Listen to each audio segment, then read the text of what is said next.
Cho cây kìa.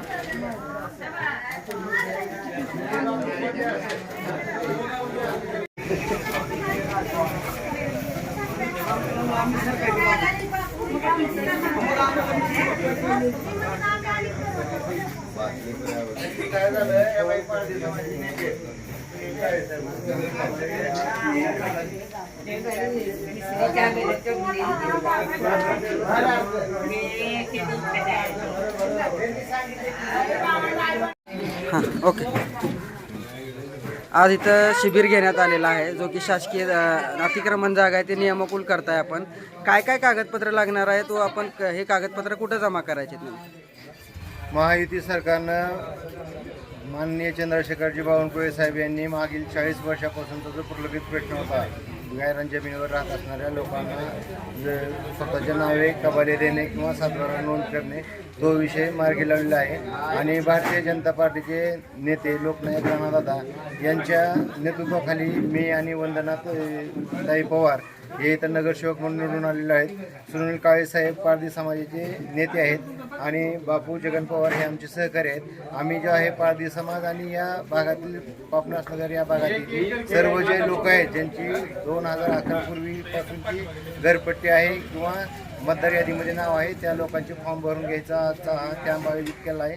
हा camp पुढील 4 ते 5 दिवस असा कंटिन्यू राहणार असून मी बापू पवार वंदनाताई आणि आमचे मार्गदर्शक सुनील काळेसाहेब हे आम्ही आम्हाला पुढील 8 दिवस हा पूर्ण 4000 लोकसंख्येचा जो प्रभाग आहे त्या प्रभागातील सर्व लोकांचे फॉर्म भरून घेणार आहेत. आणि यासाठी 2011 पूर्वीची घरपट्टी किंवा 2011 पूर्वीचं मतदान यादीतलं नाव या दोन्हीपैकी कुठलाही एक जरी पुरावा असेल तरी आपल्याला हा फॉर्म भरून घेता येतं. आणि ज्या काही अडचणी येतील त्या मी काळेसाहेब वंदनाताई बापू पवार आणि आम्ही चौघजण जिथं कुठं कमी पडत असेल त्या ठिकाणी लोकनायक राणादादाची साथ घेऊन या प्रभागातील सर्व नागरिकांना त्यांच्या नावे जागा करण्यासाठी आम्ही प्रयत्न करू.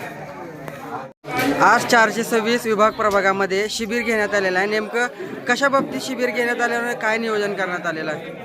हे 15 मार्च 2026 म्हणजे महसूल विभागानं चंद्रकांत बावनकुळे साहेबांनी जे GR काढला 2011 पूर्वीचं जे अतिक्रमण असेल मग ते घर असेल किंवा उद्योग असेल त्या प्रमाणात त्यांना शासकीय जमिनीवर असेल किंवा प्रायव्हेट मालमत्तेवर असेल अशांचा एक GR काढला. त्या GR नुसार ज्या जागेवर शासनाच्या जागेवर 2011 पूर्वीपासून वास्तव्याला राहत असेल तर त्यांना ती जागा म्हणजे कार्यान्वित आणि त्यांच्या नावानं सातबारा करण्यात यावा असं आहे.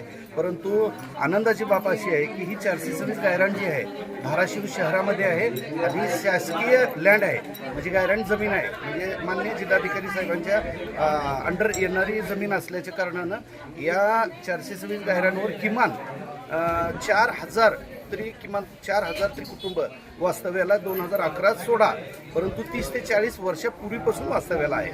त्याच्यामुळे ह्याचा नक्कीच 100% शासनाच्या वतीने जो लाभ मिळणार आहे तो अख्ख्या महाराष्ट्रामध्ये पहिला मान धाराशिवला मिळेल की काय असं वाटतं.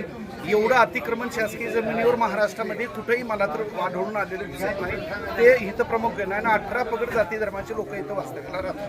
ठीक आहे. 2011 पासून पूर्वीला जे राहत आहेत त्यांचं अतिक्रमण नियमाकुल करण्यासाठी बावनकुळे सरांनी सांगितलेलं आहे. जी. मग आता ज्यांच्याकडे 2011चा पुरावा नाहीये त्यांच्यासाठी काय उपाययोजना सांगण्यात नाही आल्या? नाही 2011 पूर्वीचा जर पुरावा नसेलच, समजा नसेल, तर माझे वडील असतील आणि माझे वडील जर अशिक्षित असतील तर त्यांनी नगरपालिकेत नोंद लावलेली नसेल किंवा त्यांना लाईट घेतलेली नसेल किंवा त्यांना मतदानापर्यंत त्यांनी पोहोचले नसतील, परंतु माझे वडील समजा त्यांचं वय 70 आहे आणि त्यांना आम्ही 4 मुलं आहेत आणि जर का आमच्या 2 पिढ्या इथं घेतलेल्या असतील तर शासनानं आम्हाला एक सूट द्यावी नगरपालिकेने किंवा माननीय जिल्हाधिकारी साहेबांना आम्ही विनंती करणार आहेत की आमचं स्वतःचं शपथपत्र घ्यावं, आमचं इथं जिओ टॅगिंगनं आमचं घर बघावं त्यांनी आणि ऑन द स्पॉट करून आम्हाला न्याय द्यावा.